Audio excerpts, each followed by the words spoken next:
Hello everyone and welcome back to my YouTube channel. And in this video I am going to start a new class. New class. It is not a subject, a class of English grammar.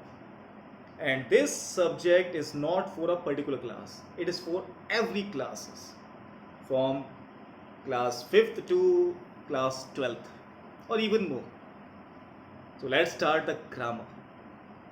As we all know that the main portion of the grammar is the tenses. But before starting the tenses हम तुरंत शुरू नहीं कर देंगे. But before starting it, we will study about other part of the sentence. First, I will discuss about the subject. Subject is the main part of a sentence. अब subject सबसे पहले हम कैसे पहचान सकते हैं? अगर देखो सब्जेक्ट जो होता है हिंदी में उसे कहते हैं कर्ता, जो काम कर रहा है. काम जो कर रहा है वो सब्जेक्ट कहलाता है. अब सब्जेक्ट जो अगर हम बात करें तो एक एग्जांपल के तौर पे समझ सकते हैं. अगर आपको ये पता है कि सेंटेंस में वर्ब क्या है, हालांकि वो भी बड़ा मुश्किल पड़ जाता है बच्चों के लिए. वर्ब क्रिया जो होती है, जो काम किया जा रहा है, अगर उससे क्वेश्चन करो, जैसे राम इज प्लेइंग फुटबॉल, तो playing is a verb here. Playing से क्वेश्चन करो, हु इज प्लेइंग, आपके सामने आंसर आ जाएगा. वो आपका क्या हो जाएगा? सब्जेक्ट. ओके, दो ही तरीके क्वेश्चन हो सकते हैं, हु या व्हाट. तो इसी तरीके से हम शुरुआत करते हैं अपने इस सब्जेक्ट को. तो मेरे हिसाब से आपको सब्जेक्ट क्लियर हुआ पूरा कि हम सब्जेक्ट को कैसे पहचान सकते हैं किसी भी सेंटेंस. अब एक एग्जांपल और देखते हैं. All the boys are in the ground. इसमें कोई वर्ब नहीं है, क्योंकि वर्ब क्या होती है? क्रिया. कोई काम हो नहीं रहा है, इसीलिए इसमें हेल्पिंग वर्ब लगाई गई है आर. आर हेल्पिंग वर्ब है. अब उससे क्वेश्चन करते हैं. वर्ब जो है, क्रिया क्या है? कुछ नहीं है. Are is the helping verb here. तो सब्जेक्ट क्या हो सकता है? किसके बारे में बात हो रही है? All the boys. तो वो सारे बॉयज, उनके बारे में बात हो रही है, तो वो क्या कहलाएंगे? आपके सब्जेक्ट कहलाएंगे. तो मेरे हिसाब से आपको सब्जेक्ट क्लियर हो जाता है. अब चलिए हम बात करते हैं वर्ब की. अगर हम एक सेंटेंस में वर्ब कैसे पहचान सकते हैं? और आप सब्जेक्ट पहचान सकते हैं, उसके बाद आपको वर्ब पहचानने में कोई दिक्कत नहीं होगी. बस क्वेश्चन करिए कि वर्ब सब्जेक्ट क्या काम कर रहा है. याद रखना, सब्जेक्ट क्या काम कर रहा है वही वर्ब कहलाती है, या क्रिया जो होती है वो वर्ब कहलाती है. Verb. Ram is playing in the garden, तो राम क्या कर रहा है? खेल रहा है. प्लेइंग है इसमें, गार्डन मत लगा देना, वो ऑब्जेक्ट हो जाएगा आपका. वर्ब जानना भी काफी ज्यादा जरूरी होता है. वर्ब जो काम हो रहा है उसमें, that is known as verb. हालांकि ग्रामर जो है कोई छोटा मोटा सिलेबस है नहीं, it is a very long syllabus. और मैं धीरे धीरे सब चीज डिस्कस करता रहूंगा. सब चीज मैंने आज आपको केवल दो चीजें मेन समझाना चाहा था, subject and the verb. Main topic tenses. Tenses को जब भी हम शुरुआत करते हैं ना, तो हमेशा याद रखो कि सब्जेक्ट और वर्ब आप पहचान लोगे तो 90% आप टेंसेस करेक्ट कर जाओगे. 90% टेंसेस करेक्ट कर जाएंगे. Tenses is the beginning of making the sentence. आप ये मत समझना कि हम पूरे पूरे सेंटेंस बना देंगे. It is a beginning, it is small part of a sentence जो हम बनाते हैं. जैसे I want to learn English. यहां पे वॉन्ट चाहना और टू लर्न इंग्लिश मैं चाहता हूं, ये हम बना सकते हैं इसे हम एक नॉर्मल तरीके से. I want to learn English to get the job in a big company and to earn a huge amount of income. After that I want to help my family. तो कंप्लीट बहुत सारी चीजें बन सकती है, सब मिला मिला के हमें बनाना पड़ेगा. तो शुरुआत करते हैं आज हम सबसे पहले टेंस की.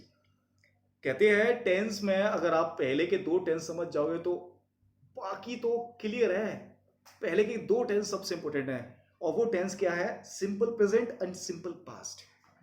Simple present and simple past ये समझ लो कि आपको बता देंगे कि आपको कैसे एक धागे में मोती पिरोने हैं. धागे मोती पिरोने आ जाएंगे, बस फिर क्या करना है? कि कितने मोती कब पिरोनी है, बस ये डिसाइड करना है, पिरोना आना चाहिए। तो मैं आज आपको सबसे पहले सिंपल प्रेजेंट टेंस की बात समझाता हूं। सबसे मेन बात, कुछ कहावतें होती हैं, कितने भी पढ़ लिख जाओ इंग्लिश आ जाएगी। अगर आप हिंदी बोलने वाले हो, इंग्लिश सीख जाओगे ना, अगर आपके पीछे कुत्ता पड़ जाएगा ना, तो आप उसे हट हट करके भगाएंगे। अब ये please get away from you, ये नहीं कहेंगे आप उससे, चाहे कितने पढ़ लिख जाओ, सपने आपको हिंदी में ही आएंगे। फैक्ट है, फैक्ट यही है। इसीलिए हमारा मेन मोटिव रहेगा कि हम एक हिंदी सेंटेंस को इंग्लिश में कैसे कन्वर्ट कर सकते हैं। Because when we are writing the examination, हमारे मन में जो आंसर आते हैं, अगर हमें रटा हुआ नहीं है तो हमारे मन में हिंदी चलती है, बस हमें उसे ट्रांसलेट करके लिखना पड़ता है पेपर पे। That is the main point. तो आज हम वही शुरुआत करते हैं without wasting any time. Let's start the tense first, and the first tense is simple present tense. Simple present tense जब हम इसकी शुरुआत करते हैं ना, तो you will always see it in writing the sentence in English. We will find that we use the verb first form, after that e or s or is. Now you will find many of the laws here, like the habitual actions, universal truth, about the future event that is already planned, writing headlines in the newspapers, reports. ये सब आपकी present tense में होती है।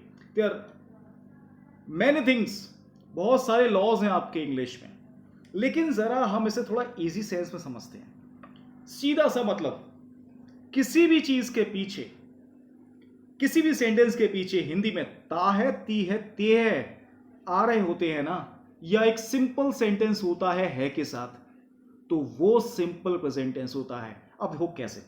अब universal truth की, habitual action की बात समझाता हूं पहले मैं। He reads the newspaper daily. अब इसकी इंग्लिश क्या, हिंदी क्या बनेगी? He reads the newspaper daily. वह डेली अखबार पढ़ता है। ता है आया, तो हर चीज के पीछे ता है, ती है, ते अगर आ रहे हैं, एक सिंपल सेंटेंस आ रहा है के साथ, तो वो हमेशा सिंपल प्रेजेंट टेंस होगा। चाहे आप किसी भी चीज में लगा के देख लेना, किसी भी चीज में। एक और एग्जांपल देता हूं यूनिवर्सल ट्रुथ का। अर्थ revolves around the sun. पृथ्वी सूर्य के चक्कर लगाती है। ता है, ती है, फिर से वही बात आई। तो इस चीज को बड़ा समझ आएंगे ना, बहुत इजी तरीका है हमारा ये समझने का टेंसेस को। बस याद कर लो, ता है, ती है, ती है, या सिंपल सेंटेंस।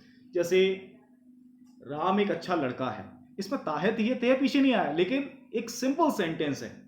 लेकिन सिंपल सेंटेंस में कुछ और भी चीजें देखने लायक होती है, वो अभी मैं आपको समझाने वाला हूं। चलिए अब मैं आपको एक एग्जांपल देके और समझाता हूं। एग्जांपल से पहले मैं आपको इसका फॉर्मूला लिखवा दूं। अब जरा इसका फॉर्मूला लिखना, सब्जेक्ट प्लस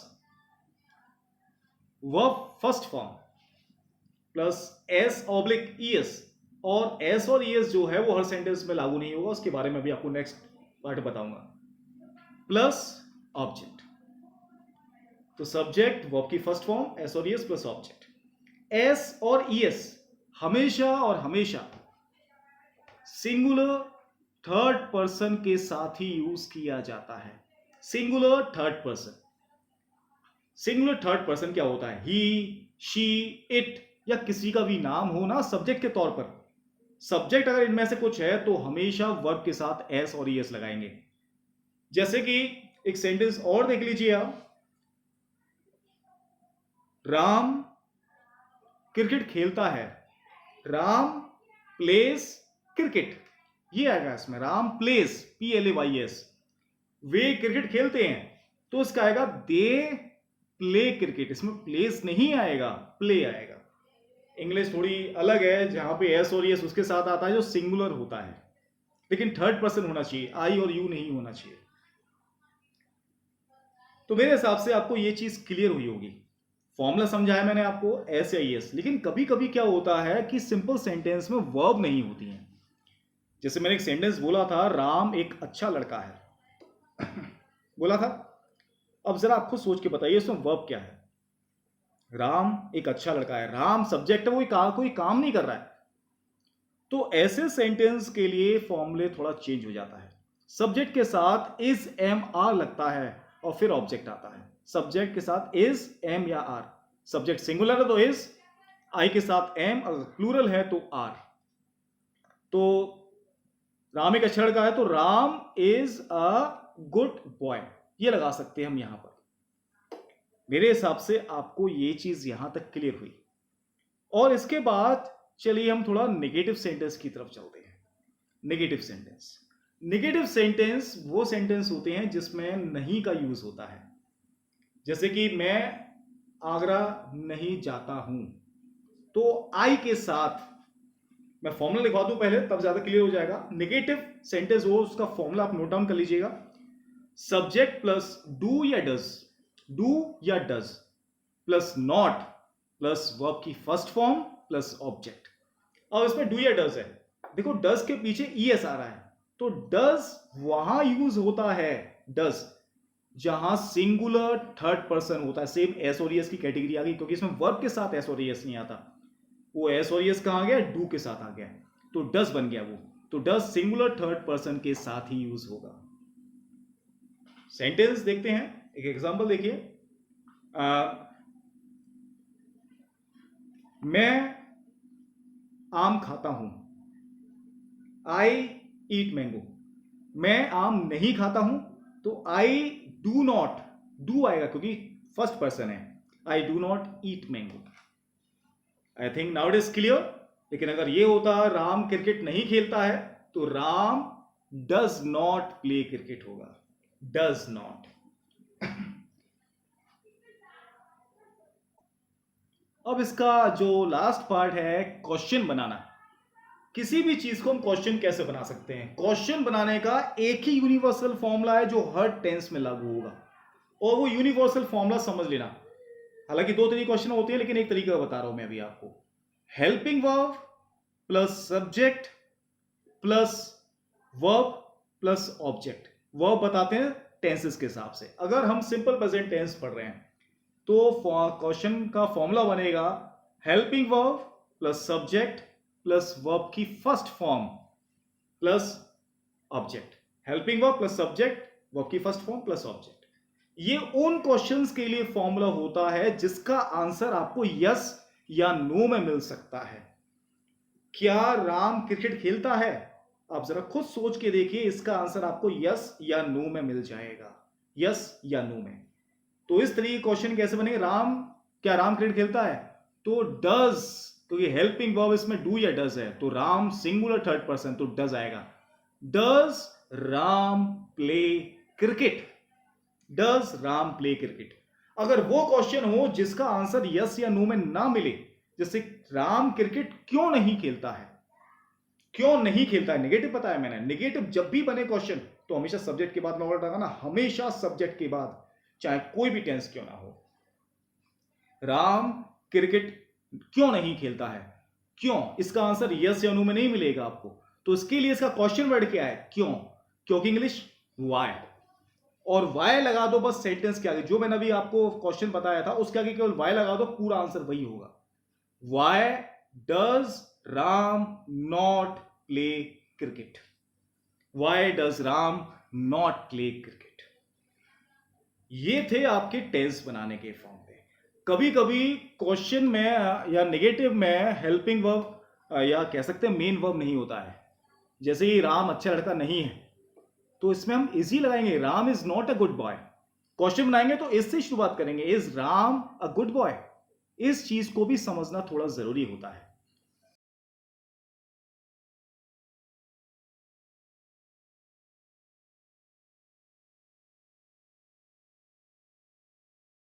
तो मेरे हिसाब से आपको टेंसेस क्लियर हुआ होगा, जो मैं आपको टेंसेस में समझाना चाहता था। टेंसेस का पहला पार्ट सबसे इंपॉर्टेंट है, जो मैंने आपको सिंपल प्रेजेंट टेंस के तौर पे समझाया है। सिंपल प्रेजेंट टेंस में आप इतनी बातें सीख लोगे तो काफी कुछ समझ में आ जाएगा आपके। तो पहले इतना ही करके देखना। नेक्स्ट वीडियो में हम नेक्स्ट टेंस के बारे में पढ़ेंगे। तब तक के लिए इसकी एक्सरसाइजेस जो आपके पास है उसे करके देखना। और अगर आपको कोई भी सेंटेंस में कोई भी डाउट है तो आप मुझे कमेंट सेक्शन में पूछ सकते हैं या फिर लाइव सेशन में पूछ सकते हैं। तब तक के लिए गुड बाय।